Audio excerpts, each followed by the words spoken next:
Hola y bienvenidos a Dossier Criminal. Soy May García. Gracias por acompañarme una vez más, por estar al otro lado y por dedicar este tiempo a escuchar historias que en muchos casos nos obligan a mirar de frente realidades incómodas. Antes de comenzar, te recuerdo que puedes apoyar este podcast con un like, suscribiéndote y compartiéndolo. Es un gesto sencillo, pero ayuda muchísimo a que este proyecto siga creciendo y a que más personas puedan descubrirlo. Y ahora sí, vamos a empezar.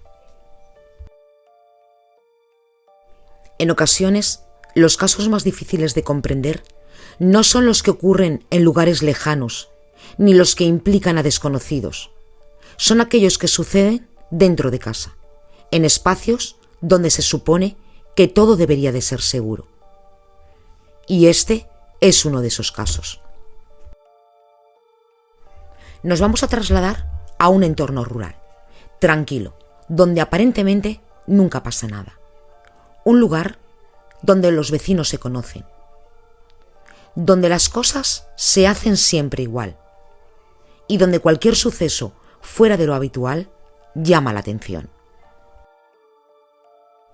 Pero incluso en esos lugares, las dinámicas familiares pueden esconder tensiones que no siempre se ven desde fuera. Silencios, conflictos, situaciones que se van acumulando con el tiempo hasta que algo termina rompiéndose. Y lo que ocurrió en este lugar no fue un hecho repentino sin contexto, fue el desenlace de una historia que poco a poco fue tomando forma hasta llegar a un punto sin retorno. Y a lo largo de este episodio vamos a ver paso a paso y en orden cronológico todo lo que se sabe sobre él, quién eran las personas implicadas, qué ocurrió exactamente y cómo se desarrolló la investigación hasta el momento de su resolución. Porque para entender lo que pasó, no basta con mirar el final, hay que entenderlo todo lo que vino después. Y para entender lo que ocurrió, hay que empezar por el principio.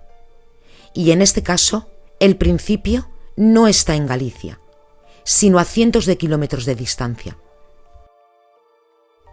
José María era un hombre de 53 años, viudo y residente en Barcelona. Tenía una vida discreta, sin grandes sobresaltos, pero también marcada por cierta soledad. En algún momento del verano del año 2021, José María decide registrarse en una aplicación de contactos. No era algo extraño. Lo que buscaba era compañía, conversación y quizá empezar de nuevo. Y es ahí donde aparece ella. Cristina, una mujer de 26 años y residente en Orraviño. Empiezan a hablar. Mensajes, conversaciones y lo que en un principio parece un contacto más, empieza a avanzar. José María compra un billete de avión solo de ida y el 20 de agosto del año 2021 aterriza en Galicia. Cristina va a recogerlo al aeropuerto y lo lleva hasta su casa, en esa aldea tranquila donde aparentemente no pasa nada. Hasta aquí todo podía parecer una historia más. Dos personas que se conocen por internet y deciden verse. Pero lo que ocurre a partir de ese momento empieza a desviarse rápidamente de lo esperado. La convivencia comienza a no funcionar. Según se expuso después en el juicio, apenas pasan 2 o 3 días antes de que empiecen las tensiones, discusiones, incomodidad y una situación que claramente no encajaba con lo que ambos esperaban. Y Cristina empieza a pedirle que se marche. Incluso llega a hacerle un bizum para que pueda pagarse el viaje de vuelta, porque él había reconocido que no tenía dinero suficiente para regresar. Pero así todo, José María no se va. Y aquí es donde empieza a generarse el punto de fricción clave en esta historia. Según se desprende de la investigación y de las declaraciones posteriores, él quería quedarse, darle una oportunidad a esa relación, pero ella no. Y esa diferencia aparentemente sencilla se convierte en algo mucho más serio. Durante el juicio se llega a señalar que la negativa de él a abandonar la vivienda fue uno de los detonantes del crimen. Y a partir de ahí, la situación ya no es simplemente incómoda, empieza a volverse tensa e insostenible. Este es el punto en el que la historia cambia de tono. Los hechos se sitúan a finales de agosto del año 2021, apenas unos días después de la llegada de José María a Galicia. Según quedó probado durante el juicio, en medio de una discusión, Cristina decidió actuar. Primero, según su propia confesión, le administró pastillas con la intención de que se calmara o se durmiera. Pero eso no terminó ahí. Después, cuando él ya se encontraba en una situación de vulnerabilidad, lo asfixió utilizando una almohada. Esa es la secuencia que se terminó estableciendo judicialmente, una combinación de medicación previa y asfixia que provocó la muerte de José María dentro de la vivienda. No fue un accidente y no fue algo fortuito, fue una acción directa en medio de un conflicto que había ido escalando durante días. Y tras ese momento, la situación cambia completamente, porque una cosa es el crimen y otra muy distinta es lo que viene después. Según se expuso durante el proceso judicial, Cristina no avisó a nadie, no llamó a emergencias y tampoco pidió ayuda. En lugar de eso, tomó una decisión que marcaría el caso. Decidió ocultar el cuerpo. Y no solo ocultarlo, en los días siguientes llevó a cabo una serie de acciones para deshacerse de él. Lo descuartizó, intentó quemar partes del cadáver y trató de eliminar cualquier rastro que pudiera relacionarla con lo ocurrido. Durante el juicio, la propia acusada llegó a admitir lo ocurrido, con frases que reflejaban la gravedad del momento. En relación con la muerte reconoció: le di pastillas y lo asfixié con una almohada. A partir de ese momento, el caso deja de ser un conflicto entre dos personas y se convierte en algo más importante: un crimen, un intento de ocultación y una historia que todavía no había salido a la luz, porque durante un tiempo nadie sabía lo que había pasado realmente dentro de esa casa. Nadie fuera de esa casa sabía lo que había ocurrido. No hubo una llamada, no hubo un aviso inmediato. Pero hay algo que en este tipo de casos casi siempre termina ocurriendo, y la ausencia empieza a notarse. José María tenía familia en Cataluña, y los días pasaban y no había noticias. No respondía, no vuelve a casa, pero tampoco da señales de vida. Y es esa falta de contacto la que activa las alarmas. La familia presenta una denuncia por desaparición, lo que pone en marcha los primeros mecanismos de búsqueda. Y a partir de ese momento, la investigación comienza a tirar del hilo. Los agentes revisan los últimos movimientos de José María, su viaje desde Barcelona a Galicia, el contacto que había mantenido con Cristina y, sobre todo, el hecho de que fue visto por última vez con ella. Y este dato era clave. La Guardia Civil centra entonces su atención en la vivienda de Cristina, en la aldea de Orraviño. Y es ahí donde todo empieza a desmoronarse. Durante las primeras comprobaciones, los investigadores detectan incongruencias en su versión. Las explicaciones no terminan de encajar con los datos que tienen. Y finalmente, Cristina acaba confesando. Reconoce lo ocurrido y señala el lugar donde se encuentran los restos.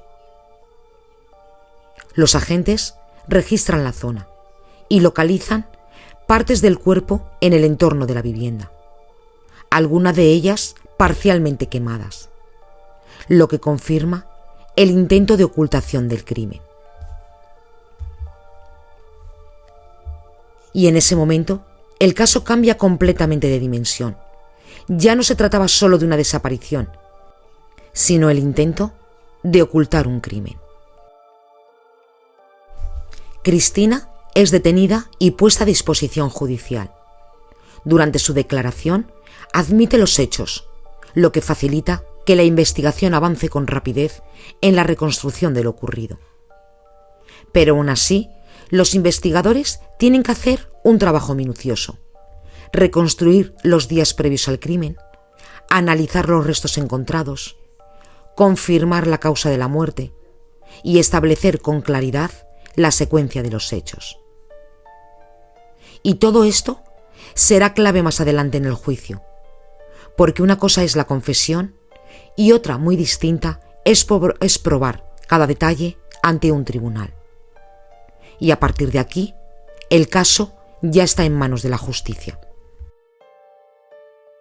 Es a partir de este momento cuando se reabre formalmente el juicio por homicidio con ocultación de cadáver. Desde el primer momento los jueces tuvieron que reconstruir de manera detallada todo lo ocurrido, desde la llegada de José María a Galicia hasta los intentos de ocultación del crimen en la vivienda de Urraviño. La fase inicial del juicio sirvió para exponer los hechos principales. José María, de 53 años, había conocido a Cristina, de 26 años, a través de una aplicación de citas, y decidió viajar desde Barcelona hasta la aldea gallega para encontrarse con ella. Su estancia en la vivienda fue breve, apenas 3 días, pero suficiente para que las tensiones derivaran en un conflicto. Según el escrito de la acusación, las discusiones comenzaron por asuntos cotidianos: la convivencia, el tiempo que él pasaba en la consola y desacuerdos sobre gastos, como compras compartidas. Y en medio de estas discusiones, y según confirma la propia acusada, Cristina suministró a José María pastillas, dejándolo prácticamente inconsciente. Tras esto lo asfixió con una almohada, provocando su muerte. Después intentó destruir el cuerpo. Lo descuartizó con una pala, lo quemó parcialmente y enterró restos en distintos puntos del jardín. Pero la investigación no solo se centró en la confesión de Cristina, sino que también tuvo pruebas objetivas. Se encontraron restos óseos, bolsas con vísceras y el móvil de la víctima sumergido en el embalse de Frieiras, lo que permitió reconstruir la cronología de los últimos movimientos. Los vecinos declararon que habían percibido un olor fuerte y desagradable proveniente del jardín, lo que coincidía con las hogueras utilizadas para intentar quemar el cuerpo. Durante el juicio también se aportó información sobre el perfil psicológico de Cristina.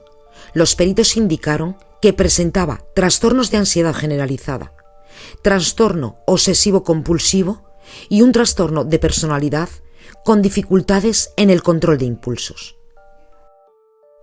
Pero incluso con este diagnóstico se consideró que ella comprendía la gravedad de sus actos y podía responsabilizarse de ellos. Los testimonios de vecinos y familiares aportaron también detalles de la convivencia tensa y del entorno inmediato. Discusiones, el comportamiento de ambos y los intentos de José María de regresar a Cataluña, incluidos pagos de transporte realizados por Cristina.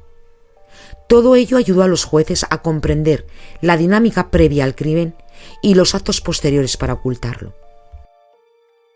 Finalmente, el juicio concluyó con la condena a Cristina por homicidio con ocultación de cadáver. Se le impusieron 8 años de prisión, considerando tanto la gravedad del delito como su colaboración con la investigación. Y la familia de José María expresó que consideraban la pena insuficiente, señalando que no pudieron participar plenamente en el juicio. Tras la condena, la madre y la hija de José María intentaron recurrir la sentencia. Sin embargo, la audiencia de Ourense rechazó el recurso, principalmente por motivos procesales. La familia no llegó a estar personada oficialmente como acusación particular, lo que limitó su capacidad para impugnar la sentencia. Cristina continúa cumpliendo la pena de prisión por este asesinato.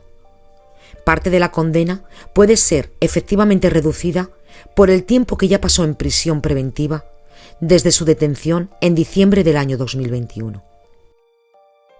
También se la evaluará para ver si una parte se cumple en un centro psiquiátrico penitenciario, donde normalmente se atiende a internos con informes que recomiendan tratamiento especializado por razones de salud mental. Hoy hemos visto que incluso en los lugares más tranquilos se esconden historias complejas. Y como suele pasar siempre, hay algo que aprender. Cada caso, cada detalle nos enseña sobre justicia, humanidad y la importancia de valorar la verdad. Y como la vida está siempre cambiando todo el rato, lo que hoy parece estable y seguro puede transformarse en un instante. Y hasta aquí el episodio de hoy. Gracias por acompañarme en este recorrido y nos escuchamos en el próximo episodio de Dossier Criminal, donde seguiremos viendo historias reales con rigor y respeto.